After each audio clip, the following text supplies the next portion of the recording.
JDS ತೊರೆದು ಪ್ರತ್ಯೇಕ ಗುಬ್ಬಿ ಹಿತರಕ್ಷಣಾ ಪಕ್ಷ ರಚಿಸಿಕೊಂಡು ಗುಬ್ಬಿ ವಿಧಾನಸಭಾ ಕ್ಷೇತ್ರದ ಕಾಂಗ್ರೆಸ್ ಮುಖಂಡ ಹಾಗೂ ಜೆಡಿಎಸ್ ಮಾಜಿ ಶಾಸಕ ಎಸ್ಆರ್ ಶ್ರೀನಿವಾಸ್ ಅವರಿಗೆ ಬಾಹ್ಯ ಬೆಂಬಲ ನೀಡಲು ಗುಬ್ಬಿ ಪಟ್ಟಣ ಪಂಚಾಯಿತಿಯ ಜೆಡಿಎಸ್ ಪಕ್ಷದ 9 ಸದಸ್ಯರು ನಿರ್ಧರಿಸಿದ್ದಾರೆ. ತಮ್ಮ ಸ್ಥಾನಕ್ಕೆ ರಾಜೀನಾಮೆ ನೀಡದೆ ಕಾಂಗ್ರೆಸ್ ಪಕ್ಷದ ಎಸ್ಆರ್ ಶ್ರೀನಿವಾಸ್ಗೆ ಬಾಹ್ಯ ಬೆಂಬಲಕ್ಕೆ ನಿಂತಿದ್ದಾರೆ.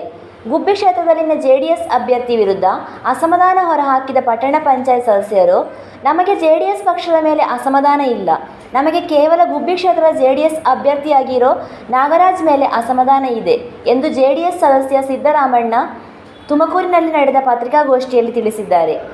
ಕೆಲ ದಿನಗಳ ಹಿಂದೆ ಗುಬ್ಬಿ ಕ್ಷೇತ್ರದಲ್ಲಿ ನಡೆದ ಜೆಡಿಎಸ್ ಪಂಚರತ್ನ ಯಾತ್ರೆ, ವಿವಿಧ ಜೆಡಿಎಸ್ ಸಭೆ ಸಮಾರಂಭ ಕಾರ್ಯಕ್ರಮಗಳಿಗೆ ಆಹ್ವಾನ ನೀಡದೆ ನಮ್ಮನ್ನು ನಿರ್ಲಕ್ಷ್ಯ ಮಾಡಿದ್ದಾರೆ.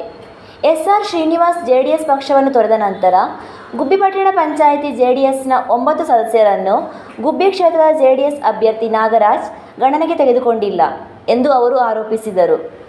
ನಾವು 9 ಮಂದಿ ಪಟ್ಟಣ ಪಂಚಾಯಿತಿ ಸದಸ್ಯರು ಈಗಾಗಲೇ ಗುಬ್ಬಿ ಹಿತರಕ್ಷಣಾ ಪಕ್ಷ ಎಂದು ರಚಿಸಿಕೊಂಡಿದ್ದು, ನಮಗೆ ಪಟ್ಟಣ ಪಂಚಾಯಿತಿಯಲ್ಲಿ ಪ್ರತ್ಯೇಕ ಆಸನದ ವ್ಯವಸ್ಥೆಯನ್ನು ಕಲ್ಪಿಸಿಕೊಡಬೇಕೆಂದು ಸಹ ಗುಬ್ಬಿ ಪಟ್ಟಣ ಪಂಚಾಯಿತಿ ಮುಖ್ಯ ಅಧಿಕಾರಿಗೆ ಪತ್ರ ಬರೆದಿದ್ದೇವೆ ಎಂದು ಹೇಳಿದ್ದಾರೆ.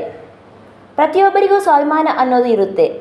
ಅದಕ್ಕಾಗಿಯೇ ನಾವೆಲ್ಲ ನಾಗರಾಜ್ ಮೇಲಿನ ಅಸಮಾಧಾನಕ್ಕೆ ಎಸ್ಆರ್ ಶ್ರೀನಿವಾಸ್ಗೆ ಬಾಹ್ಯ ಬೆಂಬಲ ಕೊಡಲು ಮುಂದಾಗಿದ್ದೇವೆ ಎಂದು ತಿಳಿಸಿದ್ದಾರೆ. ಪತ್ರಿಕಾಗೋಷ್ಠಿಯಲ್ಲಿ ಪಟ್ಟಣ ಪಂಚಾಯಿತಿ ಸದಸ್ಯರಾದ ಮೋಹನ್, ಶೌಕತ್ ಅಲಿ, ಸಿದ್ದರಾಮಣ್ಣ, ರಂಗಸ್ವಾಮಿ, ರೇಣುಕಾ ಪ್ರಸಾದ್, ಮಂಗಳಮ್ಮ, ಕುಮಾರ, ಮಮತಾ, ಶ್ವೇತಾ ಹಾಜರಿದ್ದರು. ಅಲ್ಲಿಗೆ ನಿಂತ್ಕೊಂಡ ಕ್ಯಾಂಡಿಡೇಟ್ ಏನೇನೇನೇ ಮಾತಾಡ್ಸಿಲ್ಲ ಅಂದ್ರೆ ನಾವ್ಯಾಕೆ ಅಲ್ವೋ ಕೇಳೋಣ ಸರ್. ಗೆದ್ದಿದ್ದೀವಿ ಸರ್, ನಾವು ಅದೇ ಪಕ್ಷ ಚಿಹ್ನೆ ಒಳಗೆ ಗೆದ್ದಿದ್ದೀವಿ, ನಮ್ಮ ಶಾಸಕರು ಅದೇ ಪಕ್ಷ ಚಿಹ್ನೆ ಒಳಗೆ ಗೆದ್ದಿದ್ದೀವಿ. ಇದು ಕೂಡ ಕಾನೂನಿನ ಪ್ರಕ್ರಿಯೆಯಲ್ಲಿ ಒಂದು ಅವಕಾಶ ಇದೆ ತಾನೆ. ಈ ರೀತಿಯಾದಂಥ ಒಂದು ಸನ್ನಿವೇಶ ಸೃಷ್ಟಿಯಾದರೆ ಈ ಥರದ ವ್ಯವಸ್ಥೆಯನ್ನು ನೀವು ಕೇಳ್ಬೋದು ಅಂತಕ್ಕಂಥದ್ದು ಕೂಡ ಕಾನೂನಲ್ಲಿ ಇದೆಯಲ್ಲ. ಹಾಗಾಗಿ ಎಲ್ಲ ನಡೆದಿ ಅವ್ರಿಗೆ ಎಷ್ಟು ನೋವಿದೆ ಅಂತ ಹೇಳಿದ್ರೆ 20 ವರ್ಷದ ಈಗ ನೀವು ಸನ್ಮಾನ್ಯ ಶಾಸಕರ ಅಲ್ಲ ಒಂದು ನಿಮಿಷ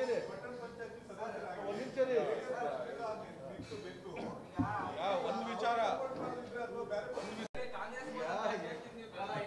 ಅಲ್ಲ ಬ್ರದರ್ ಇದೆ ಈಗ ನೋಡಿ ಕಾನೂನು ನೀವೇನು ಮಾತಾಡಬೇಡಿ, ಏನಾದರೂ ವ್ಯತ್ಯಾಸ ಆದ್ರೆ ನೀವೆಲ್ಲ ತಿಳಿದಂತೆ ಎಲ್ಲ ಬುದ್ಧಿ